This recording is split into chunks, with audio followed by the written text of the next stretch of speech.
We begin with new steps toward negotiations to end the war in Ukraine. U.S. President Donald Trump has announced that he is sending his envoy, Steve Witkoff, to meet with Russian President Vladimir Putin next week in Moscow. They will discuss Trump's peace plan for Ukraine, which is widely seen as echoing Russian demands. In a virtual meeting between Ukraine and its allies, President Volodymyr Zelensky signaled support for the proposal, but said that sensitive issues need to be addressed with President Trump.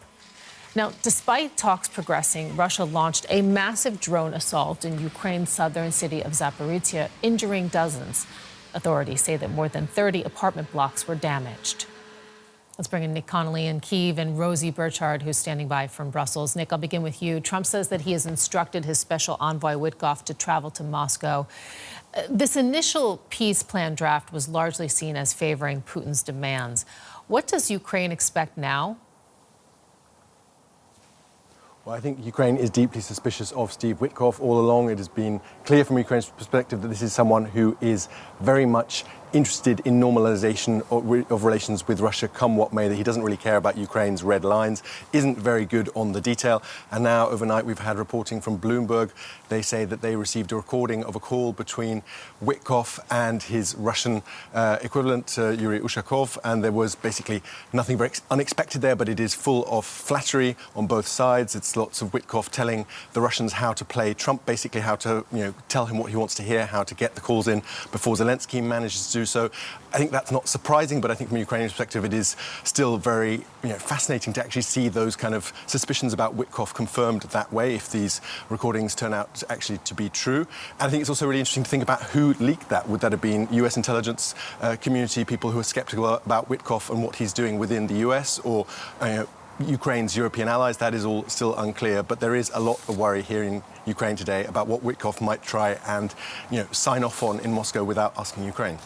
Rosie, meantime, we've had some statements coming in from European leaders, including French President Emmanuel Macron, who says that Moscow is clearly not ready for a ceasefire at this time. So how then are European partners now positioning?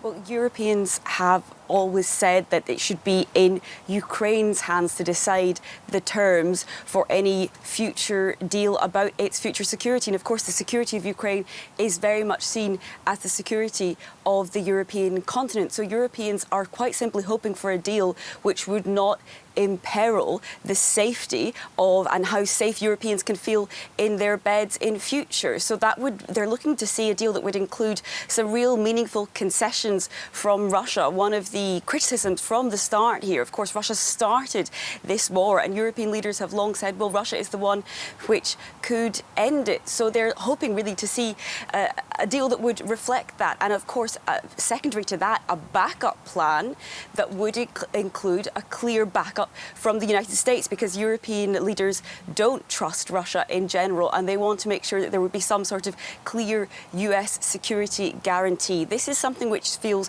very existential, especially in parts of the European Union that are closest to Russia and Ukraine. Of course, Ukrainians are feeling this every day, living under bombardment, but certainly there are plenty of parts of the European Union, particularly, for example, the Baltic states or Poland, who really think that if there were to be a peace deal that would see Russia emboldened, that would see Russia feel like it'd been sort of rewarded for this full-scale invasion, that they would be next. I was speaking to one Lithuanian woman a few weeks ago who's pregnant and who said, she said she finds it too hard to watch reports about these possible peace talks because she's worried that if there is a bad deal, that her future child would be going to war. And yet we do see, the talks are progressing. And Nick, after a video conference with the coalition of the willing, Zelensky is now saying that some sensitive points of the peace plan still need to be clarified. Can you just tell us a little bit more about where the Ukrainians stand in these negotiations and how much they are indeed engaging?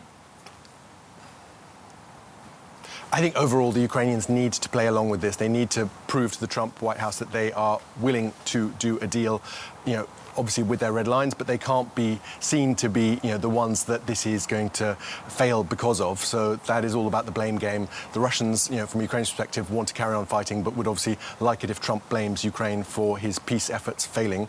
I think more broadly, if you look at the actual kind of terms, the really big questions, the Russian demand that Ukraine withdraw from the areas of Donetsk region that it still controls, that is a red line for Ukraine. I don't think Zelensky is going to say yes to that. He couldn't without asking the people here. That is something that the Constitution would demand some kind of referendum. Also, the aspiration to join NATO is in Ukraine's Constitution. He can't just give that away without other people signing off on that. I think there are, deals he can do on, smaller issues about maybe the size of Ukraine's army during peacetime. Obviously, a lot higher numbers than probably the Russians wanted. But I think for now, this is about the perception rather than about the actual content. Most people here in Ukraine are not confident this is going anywhere. They think this is just about Trump and his team wanting to be seen to do a deal, maybe get that Nobel Peace Prize that Trump talks about so often. But they are very, very skeptical that the Russians are actually willing to make substantive concessions in anything that would allow Ukraine to rebuild in a kind of stable situation with the hope to, some kind of long-term stability. Yeah, and Rosie, against that backdrop, we have to say that Kyiv needs cash to maintain its defense. It's raising the question again of what to do with the Russian assets. This has now taken on a bit of urgency, the Russian assets that have been frozen in the sanctions. Do we see any movement here? So there are, as you said, hundreds of billions of US dollars worth of Russian central bank assets which were frozen in the European Union, most of them here in Belgium when Russia launched its full-scale invasion. The European Union has been in all sorts of talks and negotiations to try and use those assets and turn them into what they would call a reparations loan for Ukraine. It's been incredibly legally and politically contentious. Belgium, where most of the assets are held, really fears that this could land them in all sorts of litigation in future and could scare off future investors in Europe. Now, there definitely is a renewed sense of urgency around this. We saw in that initial leaked draft of the US peace plan, which was seen as a kind of a wish list to Russia, there was an idea that those assets might be channeled through the United States. That's something which Europeans will want to very much avoid. They want to keep this card in their own hands. They've given themselves an internal deadline of December, but there really is still deadlock at this moment. It's seen as so important here because while we've really seen European leaders trying to get their voice heard, trying to get a seat at the table in these talks, and they certainly do feel more confident about that than they did a few days ago, there is still very much a sense here that European security depends on which way the wind is blowing in Washington. So those hundreds of billions of euros of US dollars in central bank assets are a key leverage that Europe could have over possible future peace talks.